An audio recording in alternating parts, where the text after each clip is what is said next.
মহান ২১শে ফেব্রুয়ারি আন্তর্জাতিক মাতৃভাষা উপলক্ষে কিশোর নেটওয়ার্কের যে পরিকল্পনাটা তারা নিয়েছে, আমাদের বাংলা ভাষার বানান প্রমিতকরণ বা শুদ্ধকরণের যে উদ্যোগ, এটা নিঃসন্দেহে খুবই চমৎকার উদ্যোগ এবং এ নিয়ে আমাদের সরকার থেকে পরিপত্র আছে যে বাংলা ভাষা শুদ্ধভাবে লেখার এবং সেগুলো উপস্থাপন করা। তারা কিশোর যে নেটওয়ার্ক, তাদের এই কার্যক্রমের সঙ্গে যারা জড়িত আছে তাদের সকলের এই কার্যক্রমটা যেন সফল হয় সেজন্য শুভকামনা থাকে।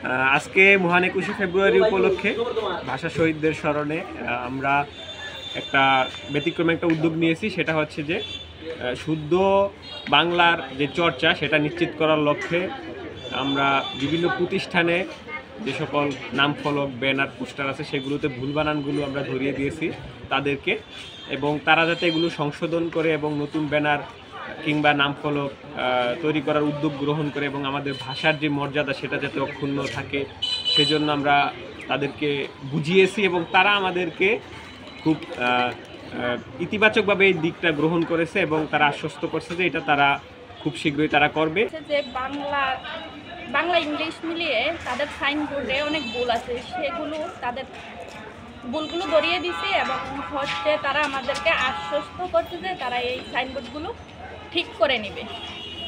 হ্যাঁ, আমার হচ্ছে ব্যানারে নাম লিখতে সেখানে বাংলা অক্ষর ৭৪ লেখা এখানে ভুল আছে, ঠিক আছে, সেটা সে ভুল করছে আর সেটা শীঘ্রই ওটা সংশোধন করে নেবে। এই অনুষ্ঠানটা আমার কাছে অত্যন্ত সুন্দর হয়েছে। এখন যে সাইনবোর্ডের ব্যাপারে যে সচেতনতামূলক আমাকে বলছেন, এটা অবশ্যই পরিবর্তন করা হবে। এটা আসলে লেখাটা ভুল, এই জন্য আপনার বলাতে আপনাদেরকে আমি ধন্যবাদ জানাই, অভিনন্দন। আর এই যে অনুষ্ঠানটা করতেছেন এই ব্যানার দিয়ে এটা অত্যন্ত সুন্দর হয়েছে, এই জন্য আমি সবার কাছে ধন্যবাদ দিতে পারি।